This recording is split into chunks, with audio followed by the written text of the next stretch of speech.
Steve Jobs once said, "I didn't see it then, but getting fired from Apple turned out to be the best thing that could have ever happened to me." You've just heard a quote that made millions rethink the meaning of failure. Welcome to Soulful Library, where we explore the hidden moments behind great success, the lessons you won't find in textbooks, and the scars that shaped legends. If you found value in this, take a few seconds to like the video and subscribe to the channel, because the stories ahead might just change the way you see yourself. The Bay Apple, the brainchild into which he had poured his youth and pride, turned its back on him and fired him, was perhaps the deepest blow life ever threw at him. Steve Jobs was no longer the barefoot college kid with long hair in a dorm room. He had become a tech icon, an extraordinary leader, and in his heart, a founding father of the personal computer revolution.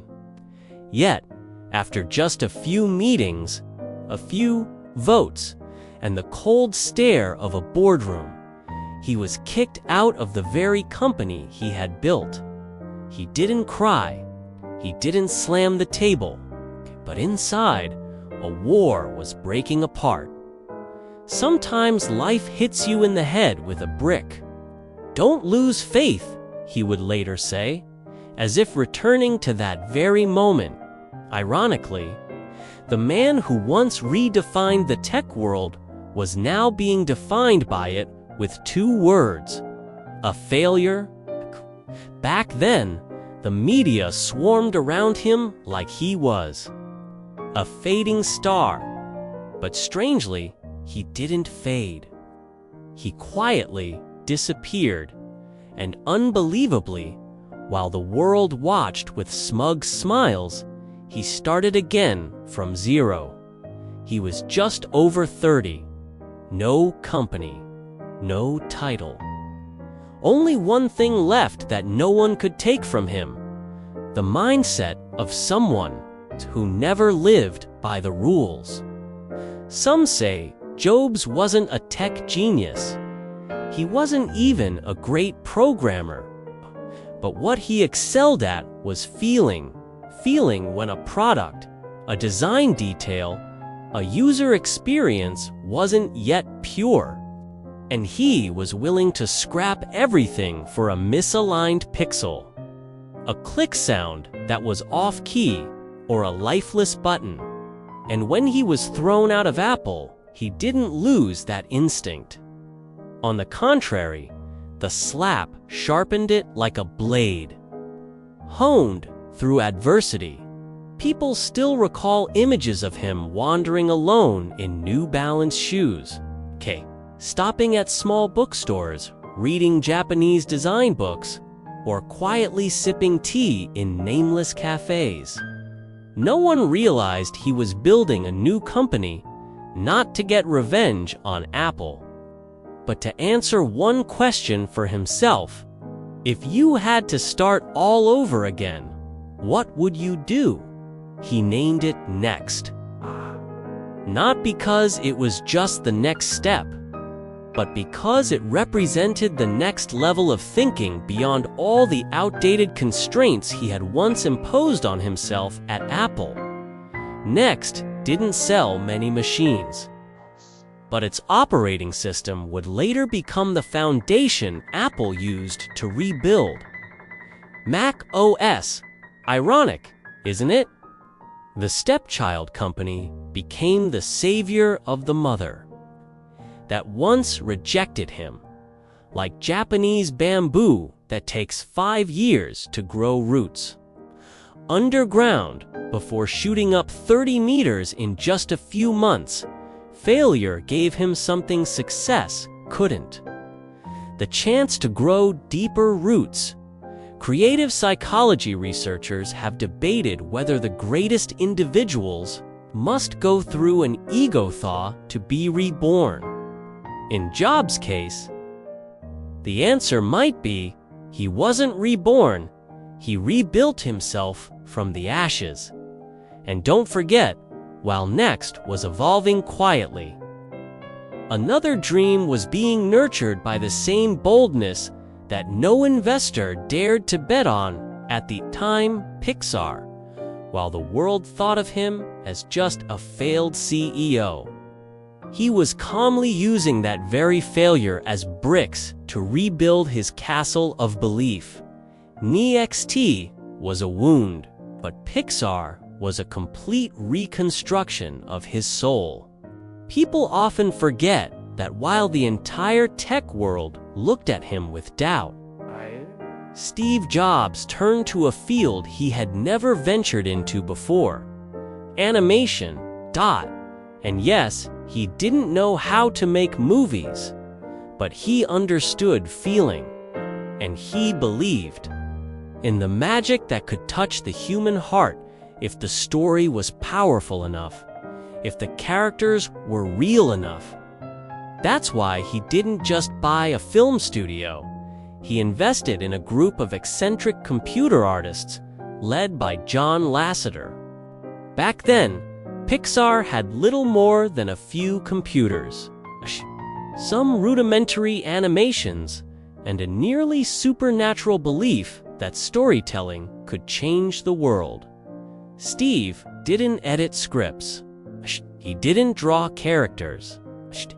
But he changed how Pixar operated, not like a tech company, but like an organized dream. You can't connect the dots looking forward. You can only connect them looking backwards. So you have to trust in something: your gut, destiny, life, karma, whatever. He once said this at his Stanford speech, but in truth, he had lived by it long before, while Next was still quietly taking root. Pixar was about to blossom. And then Toy Story was born. The tale of a cowboy jealous of a plastic space ranger who thought he was a real hero turned out to be the perfect metaphor for Steve's own journey from the ousted Apple founder to someone learning to accept that he wasn't the center of everything, slowly rebuilding the meaning of his dream. Few people know this. He once had an argument with Lasseter about how Woody behaved in the original script. At first, Woody was cold. Steve insisted the main character needed depth, flaws, vulnerability, because no one feels moved by someone who's perfect. It was Steve who pushed Pixar to rewrite the entire story, turning Toy Story into the first ever full-length computer-animated movie and, eventually, a film that transformed cinematic history. Yet when Pixar became a resounding success, he didn't step in front of the camera to celebrate. He simply smiled calmly, like a magician quietly hiding the wand behind his back. Because he knew the true magic wasn't the movie itself, but the fact that a team who once thought it couldn't be done actually did it. Then fate, or karma, as he might say, spun the wheel again. Apple was plummeting and in need of reinvention. And the only one who could save it was the very man they once cast out. Apple bought Next. Steve Jobs returned. But this time, he wasn't just a founder. He was a survivor of war, a wandering artist, a leader who had lost his arrogance, but whose clarity now cut deeper than anyone else in the boardroom. He didn't come back for revenge. He didn't try to prove anything. He just wanted to create products worthy of the dream he once had from that modest workbench in a garage, back when he and Wozniak drew circuit boards in pencil on sheets of paper. So he redesigned Apple, not just its products, but its entire culture. Concepts like absolute simplicity, design as function, and user experience as the core, all of it came from the failures he had tasted.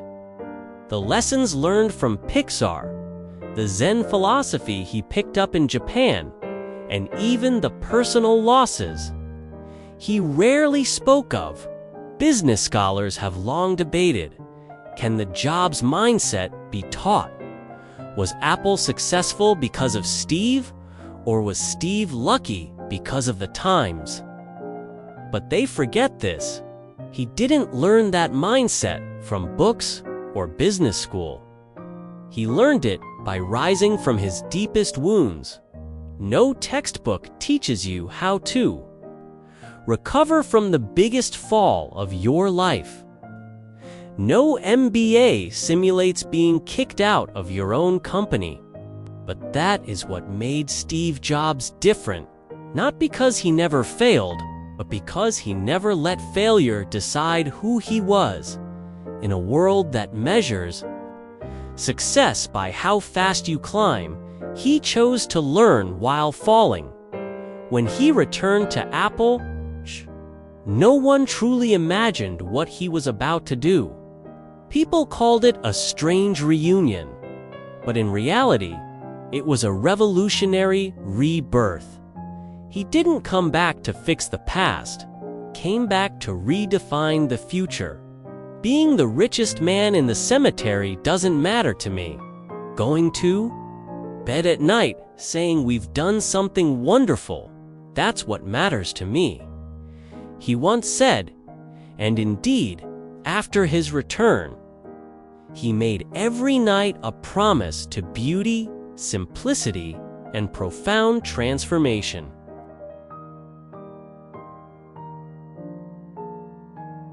First came the iMac, a computer designed not for programmers, but for people who hated computers. He ditched the floppy disk. He used color. He turned technology into a part of lifestyle, not a dry utility. And from that point on, every product he created carried one philosophy. If a 5-year-old can't use it, then adults shouldn't either. Then came the iPod, iTunes, iPhone, iPad. Every time the world thought he had peaked, he created another. But if we only look at the material achievements, we'll miss the most important thing. Steve Jobs gave technology a soul. It wasn't by accident that he made Apple employees focus on the meaning of a product, before ever talking about its features. In meetings, he would ask, how does this product make people feel? Do they want to touch it? Does it feel like it belongs to them? These questions aren't found in engineering textbooks, but they are in the way he observed people, listened to emotion, and trusted intuition. Things no one teaches. Yet every successful person silently trains every day. Someone once asked, how do you know when something is good enough to release? Steve just smiled. I don't, but I know when it's not good enough. That refusal to compromise, that was what he learned. Not from school, but from failure. From the painful fall from the company he founded. And from the long journey, when no one believed he could return. There's a small but haunting detail. When preparing for the launch of the first iPhone, he demanded the touchscreen interface be redone 17 times. Not because it was wrong, but because it didn't feel right. Others thought it was enough. And when you hold an iPhone and swipe across the screen, that silky smooth feeling, that's the result of thousands of rejections of almost right. In the book Becoming Steve Jobs, there's a line that says, "He didn't try to make people love him. He tried to make products that made people love themselves more." It sounds abstract, but that's the truth. Steve Jobs didn't sell computers. He sold a dream that you could change the world, if only you had the right tool in your hand. And that's the final lesson, the thing no one teaches you, but every successful person learns to do. Turn every failure into bricks to rebuild yourself. Then turn yourself into a tool for others to find their own value. He didn't need recognition. He didn't need to be understood, but he did need himself, always moving forward. In a world growing noisier, he chose clarity. In a world overflowing with options, he chose to say no more than yes. And in a world that rushed, he chose to dig deep into the roots of the problem, where no one wants to go, but where miracles begin. In the end, he didn't just create great products. He created a philosophy of living. Dare greatly.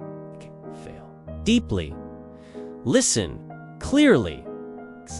And live true to the one thing that makes you irreplaceable.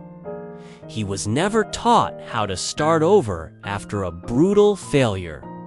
No classroom ever showed him how to keep the fire alive when the whole world turned its back.